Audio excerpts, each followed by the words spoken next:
Hello, in this video I am going to discuss with you that how I was able to score 131 plus marks in the essay examination of civil services and how you can easily to score the same marks. Most of the students fail to score more than 90 to 100 marks. It is not because they are not prepared, but I believe they don't know the right approach towards writing an essay. So here we are going to learn the approach towards essay writing in just 10 minutes. We are required to write two essays of 1000 to 1200 words each, and we approximately have 1 hour and 30 minutes for each essay. Your essay should be such that the examiner is attracted towards reading it. It should not be like a boring theoretical GS answer. That is the basic thing that you will develop after seeing this entire video. So many students do ask me, what are these different perspectives? What are these different dimensions? So we'll focus on developing dimensions today. We can firstly go from a general perspective. What is a general perspective? Writing an essay from general perspective means writing it from a social angle, economical angle. We can involve a technological or cultural dimension. Also, I always recommend to write an administrative angle in your essay because it is the services that we are ultimately going to join. We can have a rural urban dimension, that is we can also have a developing dimension, psychological dimension, environmental or historical connection, constitutional connection. So we can also include articles because they provide a base to our essay that makes our essay more solid, more wholesome. Other than that, we can have a different stakeholder approach. What is different stakeholder approach? That what are the various stakeholders that we can think of when we think of the essay topic?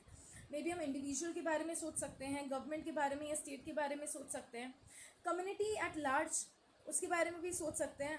अच्छा, different stake holders में भी अगर हम individual की बात करें तो individual में भी हम ब्रेक डाउन कर सकते हैं कि हम डिफरेंट जेंडर्स के अकॉर्डिंग सोच सकते हैं. हम इम्पैक्ट सोच सकते हैं अपने ऐसे का on the LGBTQ community, on the disable section, on the old age people, on the youngsters.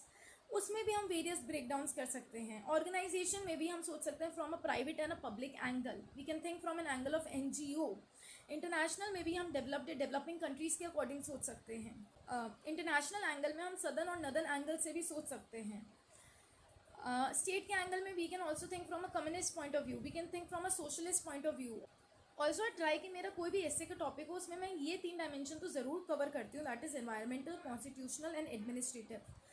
Because आज की डेट पे एनवायरनमेंट भी नो बहुत ज़्यादा इंपॉर्टेंट हो चुका है. एनवायरनमेंट में बहुत ज़्यादा चेंजेस आ रहे हैं due to various phenomenas, due to global warming, due to climate change. तो वो सेंटर ऑफ अट्रैक्शन होती है हर टॉपिक में. तो why not involve it in our एसे.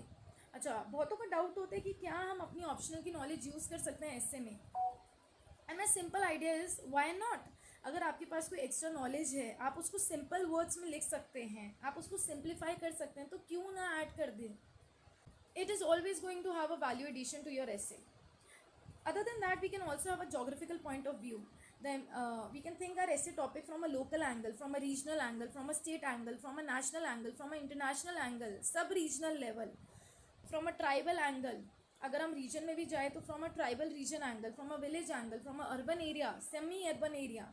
एक टॉपिक को भी लेके हम उस टॉपिक को बहुत सारे सब टॉपिक्स में ब्रेक डाउन कर सकते हैं.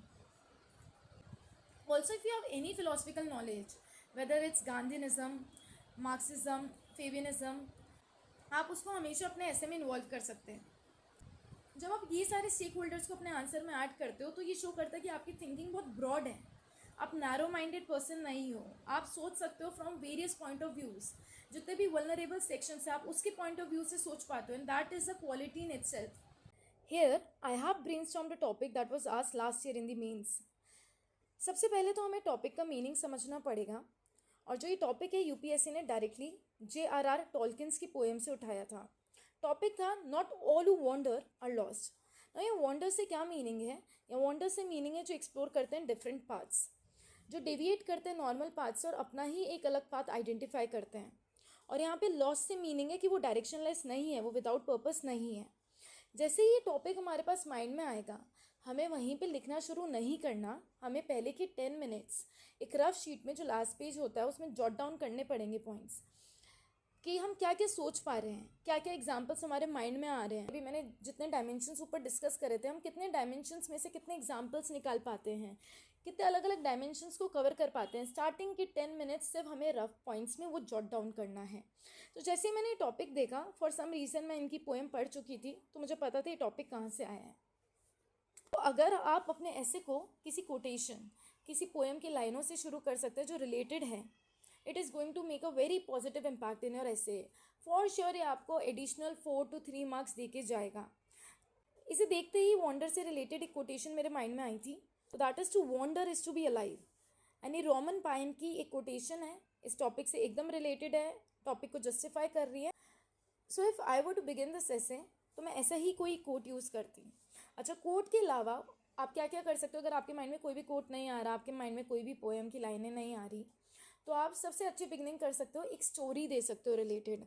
अब स्टोरी इस टॉपिक से रिलेटेड देने के लिए आपके माइंड में क्या क्या आ सकता है?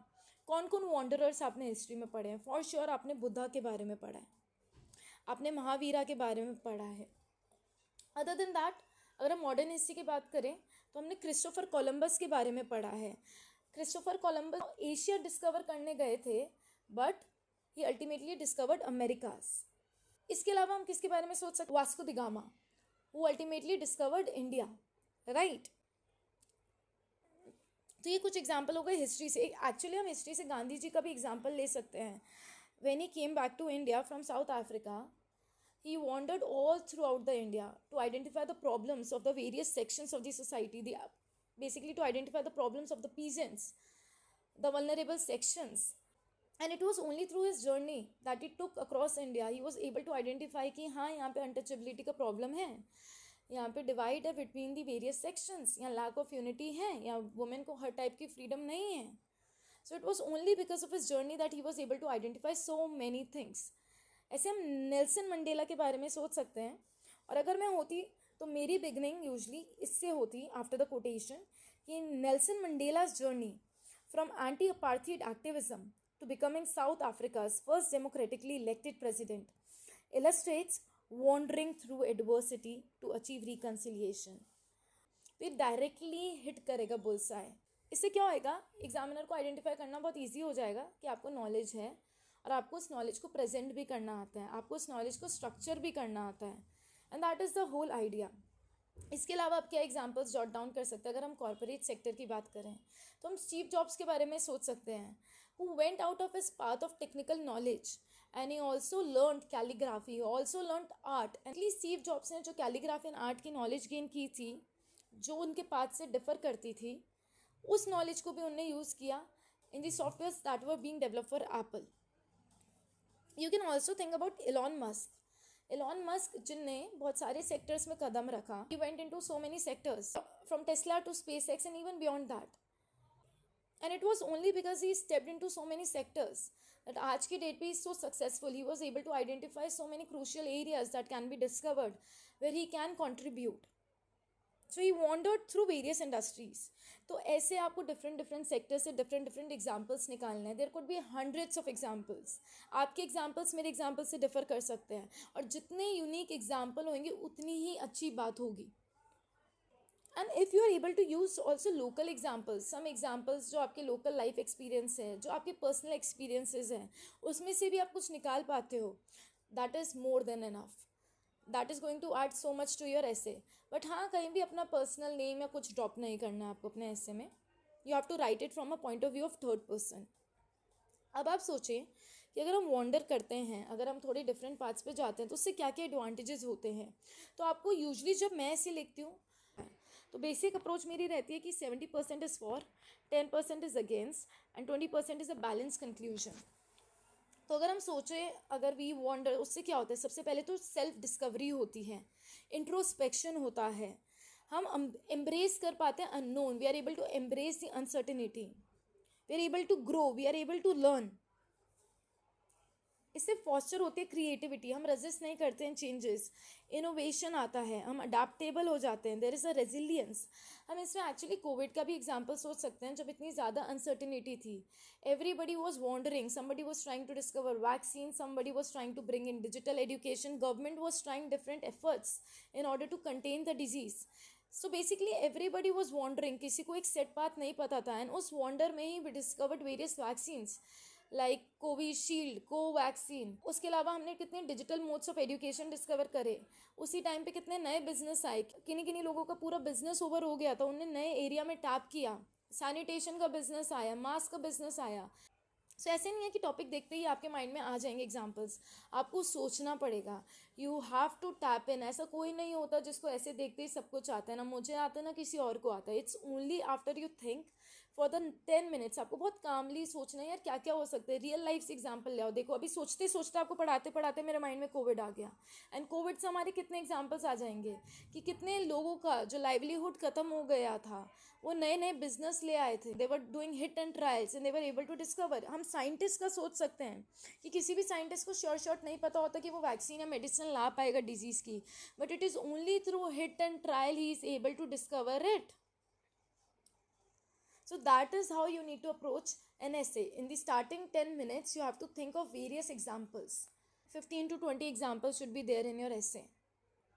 Other than that, your beginning should be clear. Your beginning should be either a quotation, and after quotation, you need to follow a story. After that, you have to write your whole essay into a paragraph approach. Paragraph approach में try करना है कि आपके हर एक page में 2 ही paragraphs हो, ना उससे ज़्यादा हो ना उससे कम हो. अच्छा, when you shift from one essay to another, you need to use connecting words to connect your essay, like moreover, however, also, thereby, in connection to the above, secondly, firstly, ये सारे कनेक्टिंग वर्ड्स होने चाहिए. सो in the given lines में बहुत सारे ऐसे के topic लाऊंगी, हम वहाँ पे बहुत सारे एग्जाम्पल डिस्कवर करेंगे. बट अगली वीडियो में मैं इवन पूरे एस्से को डिस्कस करूँगी कि अगर मैं होती तो वो पूरा एस्से कैसे लिखती. Not just brain storming, I tell you how to write the entire essay. So if you like the following efforts, अगर आप उसमें कोई भी वैल्यू एडिशन चाहते हैं, अगर आपके अकॉर्डिंग कुछ और ऐड हो सकता है, please recommend the same. So I try कि मैं उस नेक्स्ट वीडियो में उसको इनकलकेट कर सकूँ. Thank you.